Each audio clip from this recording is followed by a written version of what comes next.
리브가는 야곱을 사랑하였더라. 어떻게 보면 당연한 현상입니다. 아버지는 남자답고 또 고기도 잘 사냥하고 또 자기가 또 고기를 좋아했거든요, 이삭은. 그러니까 참 사랑스러웠어요. 얘서 참 이놈이 털도 많아서 그런지 짐승하고 비슷해서 짐승을 잘 잡아오는구나, 이런 생각을 하면서 너무 아껴뒀습니다. 늘 참 이렇게 참 자랑스러워하고 밖에 나가면 막 자랑을 하고 우리 아들이 잡아온 고기라고 먹어보라고 이렇게 막 자랑할 정도로 이렇게 자랑스러운 아들이 에서였습니다. 근데 야곱은 어떻습니까? 뭐 있는지 없는지 존재감이 없어요. 이 집에서 뭐 있는지 없는지 잘 몰라요. 아빠가 눈에 띄질 않아. 근데 엄마는 그를 눈여겨봤어요. 왜요? 자기가 기도했을 때 하나님의 응답이 뭡니까? 그래도 큰 놈이 작은 놈을 숨기게 된다. 이 예언을 마음에 간직하고 있기 때문에 리브가는 끝까지 그래도 야곱을 앞세웁니다. 참 신기하죠. 근데 우리가 일반적으로 봐도 아버지가 막 마지막 막 사랑하고 이러면은 또 엄마가 또 막 막내를 또 막 돌보고 이랬습니다. 그렇게 되어 있어요. 또 막 아버지가 막 막내를 막 사랑하고 막내만 좋아하면 또 엄마들은 또 마지를 또 잘 이렇게 챙겨가지고 균형을 맞춰요. 그렇게 되어 있습니다. 근데 나중에 성경을 보면 결정적일 때 두 분명의 사랑이 드러나요. 에서는 아버지가 축복하려고 그럽니다. 하나님의 예언을 들었는데도 이삭은 막 마지를 축복하려고 그래요. 근데 엄마는 어떻게 합니까? 하나님이 축복하라 한 애도 아닌데 걔를 그러냐고. 그래서 속여가지고 야곱을 축복받게 하는데 그것이 비극이 됩니다. 비극이. 결국은 도망가게 되는 그런 일이 일어나게 돼요. 참 어떻든 간에 이 두 명의 이 형제는 우리의 모습을 잘 보여주고 있습니다. 이 세상과 교회, 이 세상과 성도의 모습을 잘 보여주고 있습니다. 성도들은 믿지 않는 자보다 마음이 많이 부드러워져 있습니다. 옛날에 우리도 늑대고 일이었는데 예수님 믿으면서 다 양으로 변해져 있거든요. 그러니까 이빨이 다 사라져 있어요. 어떤 사람은 아직 덜 사라져가 이빨이 있는 사람도 있지만 그래도 대부분 예수님 믿으면 부드러워져가지고 세상 사람이 팍 공격할 때 우리가 잘 공격을 못할 때가 많아요. 마음에서는 막 이런데 말이 안 나오고 막 떨기만 하다가 그냥 지나가기도 하고 그래요. 그만큼 많이 변한 거예요. 야곱과 같은 그런 사람이에요. 근데 에서같이 세상은 막 거칠고 또 막 능력 있고 이런 사람을 위대하다 그러니까 이게 안 맞거든요. 그러나 오늘 말씀처럼 하나님이 선택한 것은 교회 공동체 안에 저와 여러분 같은 믿음의 사람이 있는 줄 믿으시기 바랍니다. 오늘 마지막 세 번째로 보면요, 하나님의 복에 관심이 많은 야곱과 무관심한 에서의 모습을 보게 됩니다. 하나님의 복에 관심이 많아요. 왜 그렇습니까? 야곱은 집에 있으면서 엄마에게 계속 하나님에 대한 말씀을 듣게 되고 예언의 말씀을 듣게 됩니다. 여러분, 집에 있는 사람은 뭡니까? 집에 보물이 어디 있다는 걸 알게 돼요. 근데 밖에 맨날 떠도는 그 형제들은 뭡니까? 진짜 보물이 집에 있는데 밖에 돌아다닌단 말입니다. 집에 오랫동안 머물러 있어야 집안의 비밀을 알게 돼요. 엄마는 어디에 맛있는 걸 숨겼고 어디에 또 좋은 것이 있고 이걸 집에 있는 놈은 다 알게 되거든요. 밖에 떠돌아다니는 사람은 몰라요. 집에 가서 엄마가 야, 저 내 도자기를 하나 찾아오라 해도 못 찾아요. 어디에 있는지 모르기 때문에. 근데 집에 있는 사람은 어떻게 합니까? 늘 엄마가 막 같이 행동하기 때문에 바로 아는 것입니다. 그래서 야곱은 늘 하나님의 축복에 관심이 많았어요. 밖에 돌아다녀가 짐승은 못 잡아도 하나님의 복에 관심이 많았던 것입니다. 참 신기하죠. 신기해요. 이런 거 보면은 참 집에서 이렇게 자라보면 그렇습니다. 집안을 잘 아는 사람은 엄마 옆에 가끔 계속 있었던 사람은 집안을 잘 알아요. 근데 어릴 때부터 밖을 떠돌았던 사람은 집을 모르게 됩니다. 그런데 무엇을 결정할 때 여러분 흥분하거나 또는 감정이 침체되거나 이런 상태에서 결정하면 안 되는데 오늘 에서가 배가 너무 고픈 상태에서 자기가 실수하는 모습을 보게 돼요. 그러니까 여러분 막 너무 흥분되거나 너무 기분이 좋거나 또는 기분이 너무 나빠서 막 다운됐을 때 중요한 결정을 하면 안 돼요. 예를 들어서 집을 하나 팔거나 사야 되는데 막 내가 기분이 너무 좋을 때 막 하다 보면 나중에 허점을 보이게 됩니다. 또는 기분이 너무 침체돼가지고 뭐 집이나 하나 사자 이러다 보니까 나중에 하자가 너무 많아. 그러니까 예를 든 거예요. 그래서 여러분들이 중요한 결정할 때 어떻게 됩니까? 내 마음이 흥분되거나 열이 받아 있거나 아니면 너무 침체되어 있을 때 보류하셔야 됩니다. 보류. 근데 오늘 이 에서는 너무 흥분됐을 때 막 사냥을 하고 들어왔는데 너무 기분이 좋은데 배가 고팠어요. 그럴 때 야곱이 꾀를 탁 내가지고 죽을 탁 쓰고 있으니 냄새 좋은 죽을 쓰고 있으니까 형이 와가지고 나 배고프니까 그 죽 좀 달라 이런 이야기를 하게 됩니다. 그거 좀 달라고. 아 그래요 형? 줄게요. 그런데 형이 내보다 몇 초 일찍 태어나가 장자권을 갖고 있잖아요. 장자의 축복이 있거든요. 먼저 태어난 사람.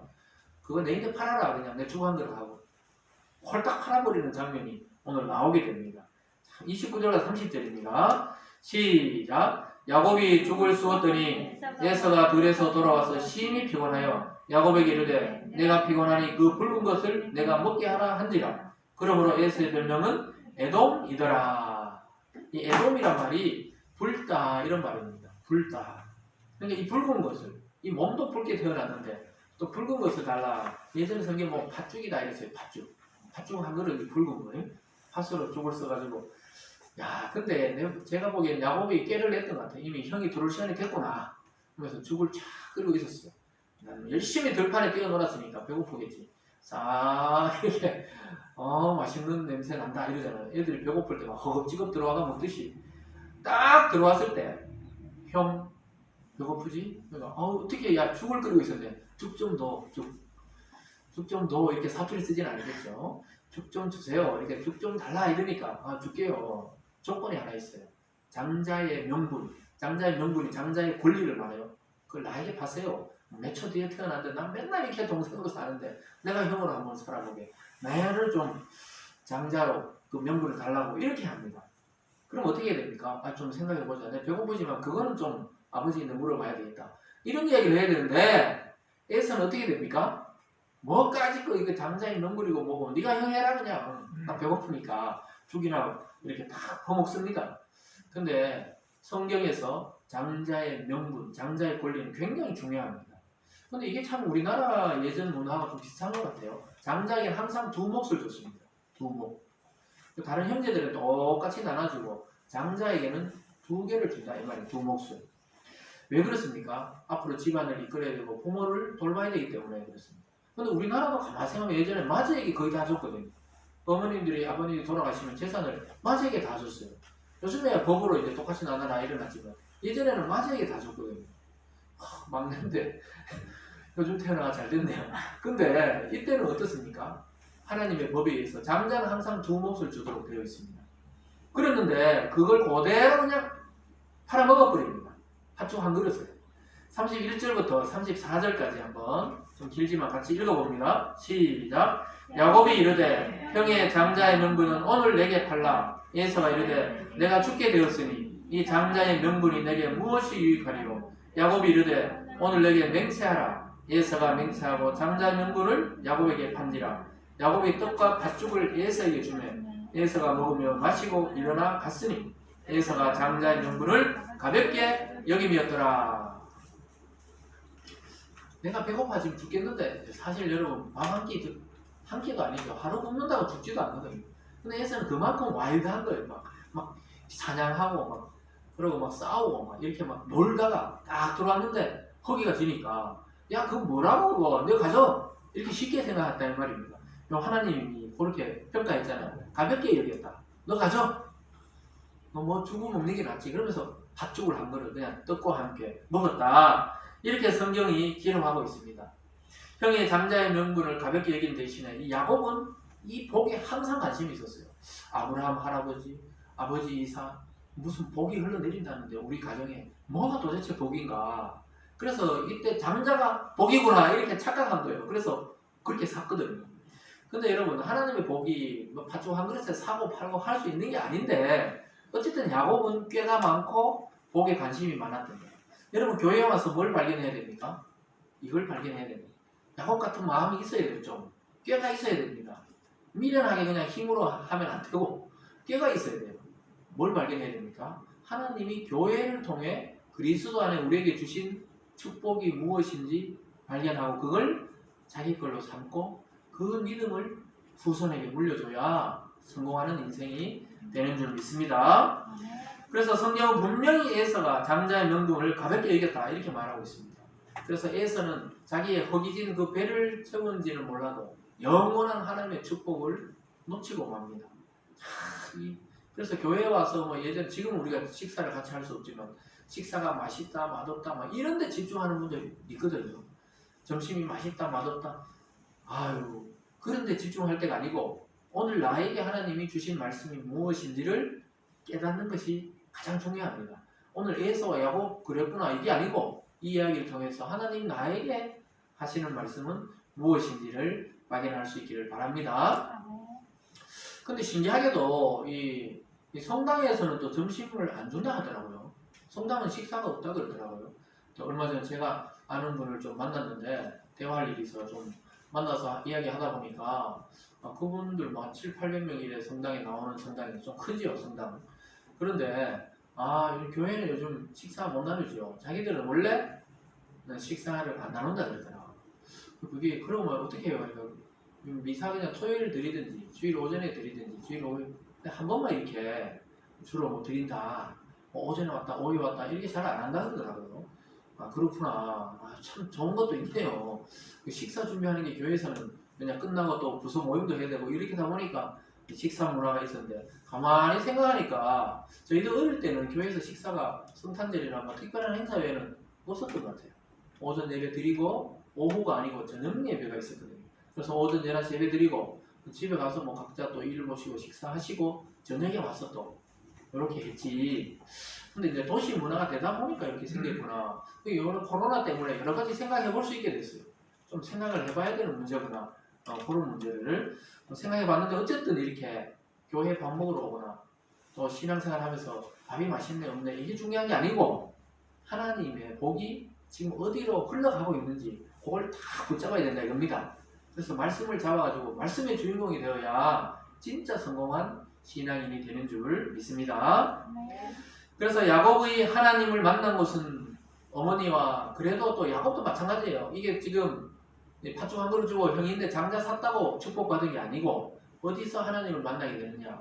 따뜻한 엄마의 장막안이 아니고 형이 막 나중에 막 죽이겠다 그러거든요. 이거 지금 속인 거 알고.